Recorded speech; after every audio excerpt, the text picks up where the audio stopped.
3 a.m. Caspian Sea. A Ukrainian command cell has 78 seconds to execute a naval strike, a critical test of their military strategy. Its shockwave will ripple across the front. The target? Port Olvia 4, a vessel carrying components to unleash 200 new drones into this war. Fresh Shahed drones. A successful strike would deny the Russian front its most lethal attrition weapons, a major military update for all troops.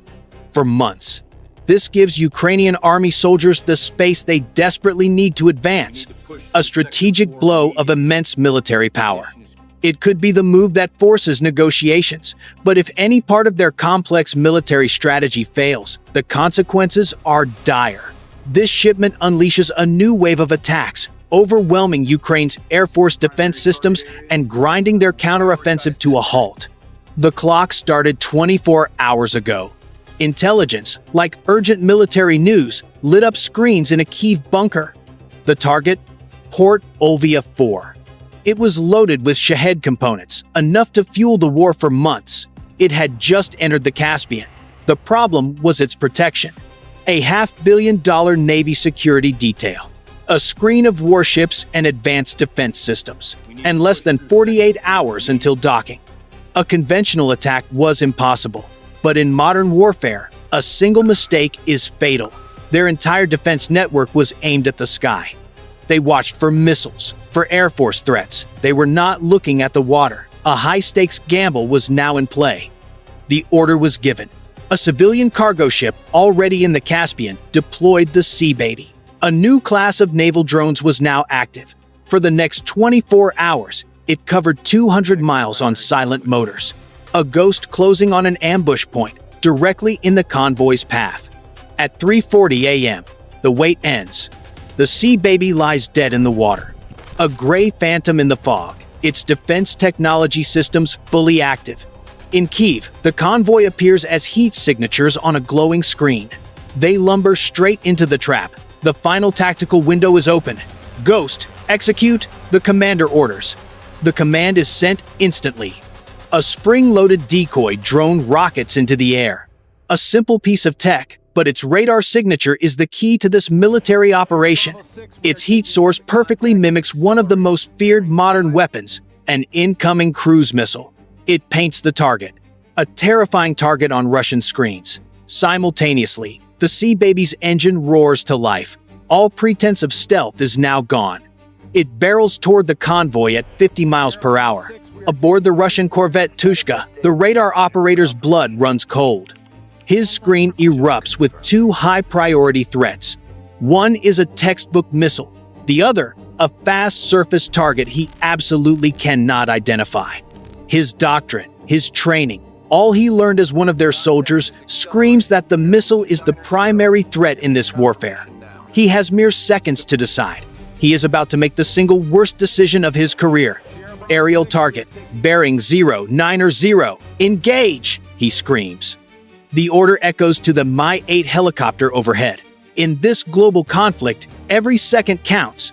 The gunner acquires the target. A roar. A $50,000 Igla missile leaps off its rail. A fiery spear through the fog. Every Russian eye is transfixed.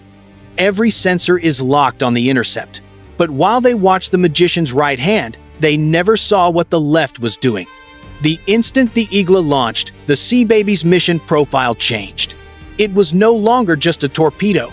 It was a Trojan horse. A hatch slides open. With a hiss of compressed air, 4 nano-FPV drones are released. A new phase of war analysis. Launched vertically into the fog. They hover for a split second, their small propellers screaming to life, a testament to modern defense. They pitch forward into attack formation, a swarm of hornets unleashed from the sea. This is the tri-vector assault. This is modern warfare. Vector 1 was the decoy, a feint in this complex military strategy. Vector 2, a new swarm. 4 nano-drones, now splitting into 2 pairs. They flank the target ship, port, and starboard. And Vector 3, the Sea Baby itself, now resuming its kamikaze run straight down the middle. 3 seconds pass. The sky flashes white as an Igla missile vaporizes the decoy drone. A cheer crackles across the Russian command net. A perfect kill. Their celebration is short-lived, lasting exactly 1.2 seconds. On the Tuchaya's radar, the single threat icon blinks out, only to be immediately replaced by 2 tiny, fast-moving contacts skimming the waves to port, 2 more to starboard, and 1 large, determined contact barreling straight for them. The Russian operator stares, disbelief washing over him in a cold dread. His $500 million defense system was just checkmated by a $500 magic trick. The real war had not even begun. The Russian captain on the escort corvette Tucha, the lead guard of this convoy, does not panic. He barks orders with chilling efficiency. CIWS engage surface contacts. Launch the Clins, 2 of them now. Instantly, the entire convoy erupts in a symphony of defensive fire. The CIWS cannons on both the Tucha and the cargo ship spin to life, their twin barrels unleashing a combined 10,000 rounds per minute. It is not gunfire. It is a solid volcano of tracers erupting across the water. A roaring wall of lead designed to shred any threat. The air fills with the smell of cordite and the sound of shells hissing into the sea. This is what a $500 million defense system looks like. It is terrifying. The 4 nano-FPV drones fly for their lives. Their operators' hearts hammer. They fly perilously low, their propellers practically kissing the waves. A desperate tactic against these modern weapons. They exploit the one fatal flaw in the CIWS design. Its cannons cannot depress low enough to engage a target skimming the water just a few hundred feet away. The problem is, the Clins are coming. 2 Russian hunter-killer drones launched from the corvette's intelligent weapons built for this exact scenario. They lock on to the lead nano-FPVs. Now, an impossible dogfight in the dark. A desperate 2 versus 4 melee over a churning sea. This is modern warfare. At 3 a.m., the Russian response becomes a coordinated pincer. 1 Clin to port, 1 to starboard. The command is given. Engage those contacts now. The captain of the Tucha orders 2 hunter-killer drones launched from the corvette, each assigned to one flank of the attack for this military update. On the port side, the first Clin screams toward the 2 Ukrainian nano-drones. 1 Ukrainian operator does the unthinkable, not flying away from the Tucha's CIWS fire. He flies directly toward it, using the stream of tracers as a deadly shield. He is baiting the Russian hunter-killer into a trap set by its own side. The Clin, locked onto its target, follows blindly, never realizing its mistake. It flies straight into the impenetrable wall of lead from the Tucha's own guns. CIWS. The Russian gunner doesn't even know what he's done. He just sees a small fireball in the distance through the chaos of this global conflict. He assumes he hit the enemy. 1 Clin is gone, taken out by friendly fire. The port flank is now wide open, a failure of their military power. But on the starboard side, a different kind of drama is unfolding. The second Clin is faster, a product of advanced defense technology. Its operator is more skilled. It closes relentlessly on the 2 nano-FPVs.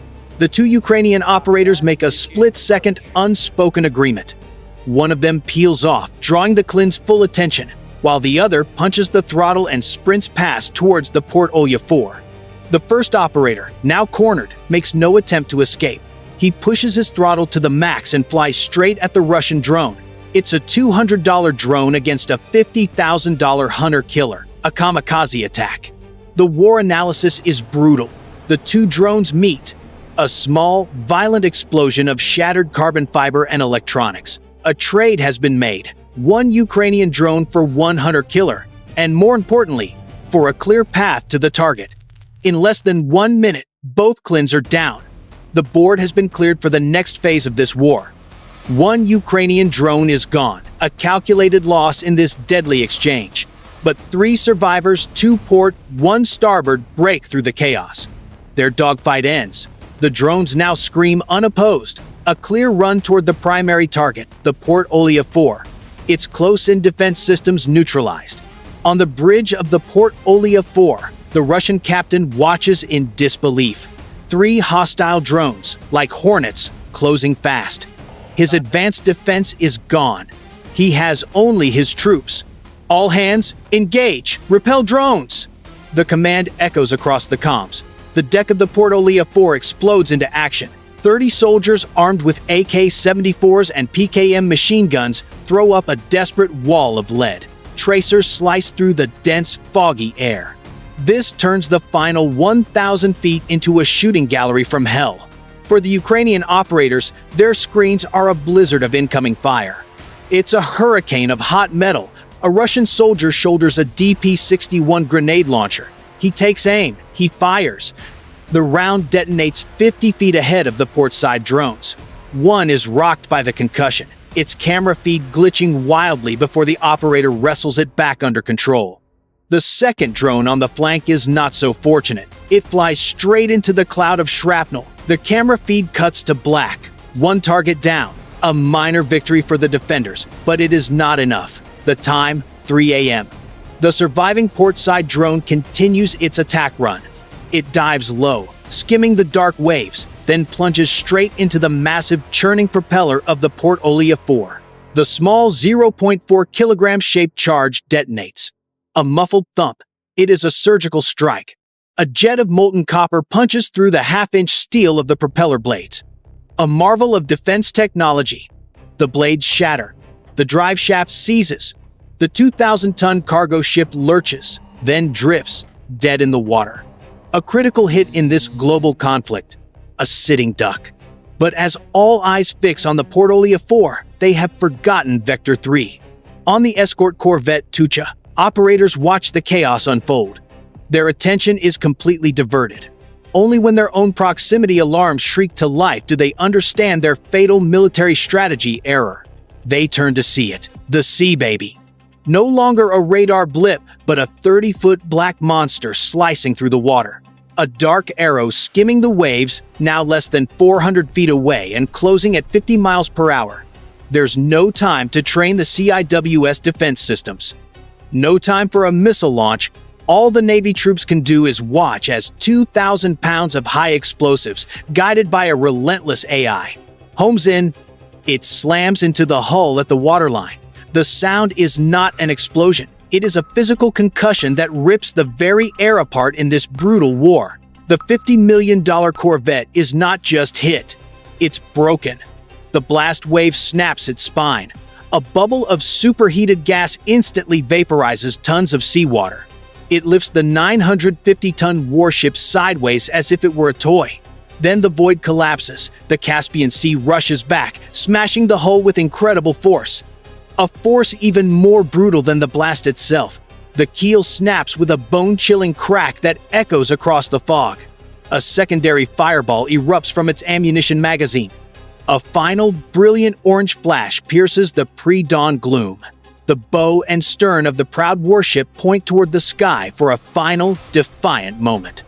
Then it slides beneath the waves, leaving only burning debris and an oil slick. The pride of the Caspian Fleet, a key part of their military, erased from existence in less than 7 seconds. Back on the Port Olia 4, the last surviving drone, the solo attacker from the starboard side, is now on its final approach. Its mission is complete. It slams into the side of the foremost cargo container. The detonation is a bright, searing flash of orange.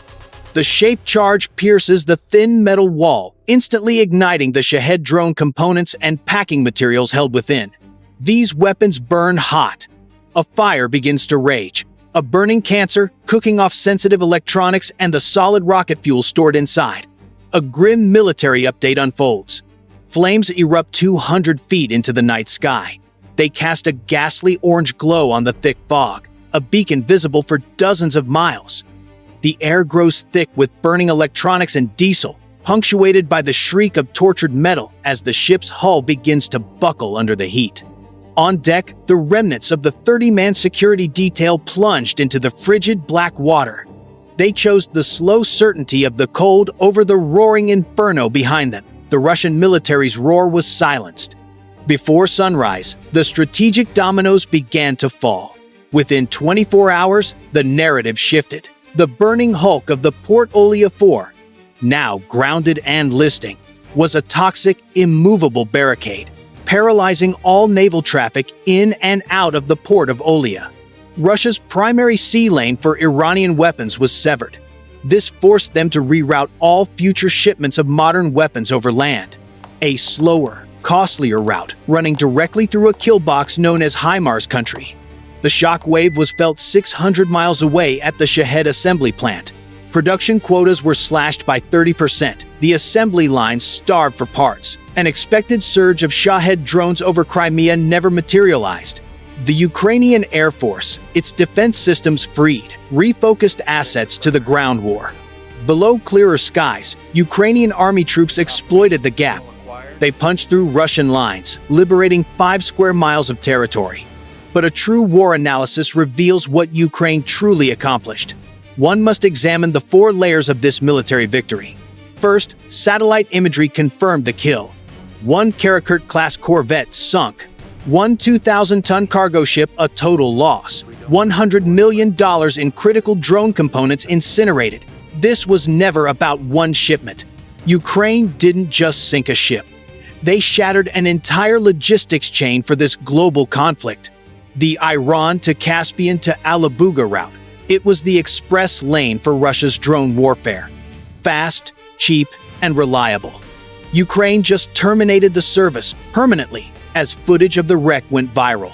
On Telegram, the Russian Ministry of Defense issued a weak statement blaming a technical fire during a storm.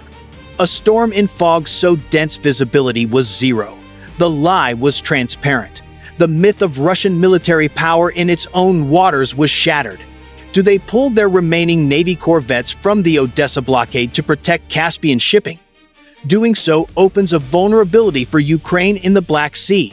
If not, they concede that a $12 drone, a piece of defense technology, can hold their entire southern logistics network hostage. So, the final brutal calculus. This entire tri-vector assault on their military power was led by a $12 drone boat. It permanently removed a $50 million corvette and $100 million of critical cargo from the chessboard. But this was never just about the money. Ukraine didn't just sink ships. They rewrote the first chapter of 21st century modern warfare. They proved a handful of brilliant soldiers in a bunker can checkmate a superpower's navy with cheap, disposable, and lethally effective modern weapons. The question now turns to you. With the Russian Navy facing this dilemma, what is the next move in this military strategy? If you were in that Kyiv command cell, what is your order? Where do you deploy the next Sea Baby for maximum effect? Detail your grand strategy below. And if you value this military update on this evolving global conflict, hit the like button, subscribe, and activate notifications for more military news. Stay vigilant.